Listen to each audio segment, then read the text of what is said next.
But the United States proved once again that we have the most powerful, most lethal, most sophisticated, and most fearsome. It's a fearsome military on planet Earth, and it's not even close. I've been saying it for a long time. Nobody can take us. Nobody. We don't want to have it. We don't have a discussion, but you read all and you see everything else. Nobody could have done that. Nobody has our weapons. Nobody has the quality of our weapons. Tensions between the United States and Europe are escalating again, this time triggered by U.S. President Donald Trump's ambition to acquire Greenland. The controversial plan has sparked a strong reaction from European leaders after Trump threatened to impose high trade tariffs if the European Union rejects his attempt to purchase the strategic territory. Trump announced the threat on Saturday, January 17, 2026. He stated that 8 European allies would be subject to an initial 10% tariff starting February 1, 2026, which could rise to 25% if no agreement is reached for Washington to purchase Greenland, a semi-autonomous territory under the Kingdom of Denmark. Goods from 8 NATO members shipped to the United States will be subject to higher tariffs until a full and complete agreement is reached on the purchase of Greenland, Trump wrote via Truth Social on Sunday, January 18, 2026. The countries targeted by this policy include Denmark, Norway, Sweden, France, Germany, the United Kingdom, the Netherlands, and Finland. Europe's reaction was swift and decisive.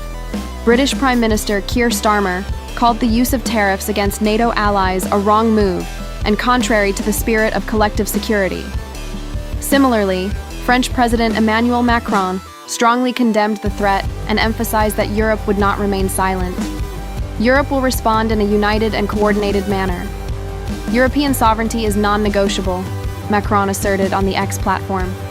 European Commission President Ursula von der Leyen and European Council President Antonio Costa also voiced support for Denmark and the Greenlandic people. Both emphasized that the EU stands in full solidarity and is ready to continue dialogue, even though previous talks with senior US officials ended without significant progress.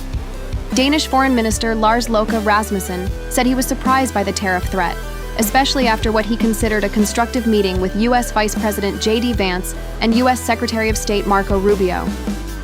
Amid this escalation, the European Union held an emergency meeting on Sunday afternoon London time.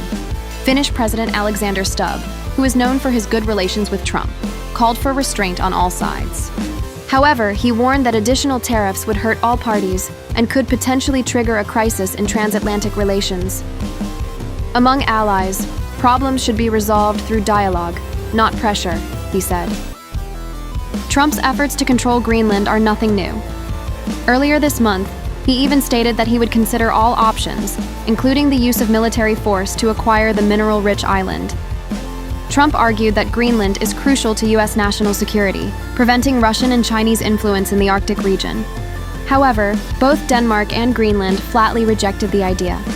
While most Greenlanders favored independence from Denmark, the majority opposed becoming part of the United States. This rejection culminated in demonstrations in Nuuk, Greenland's capital.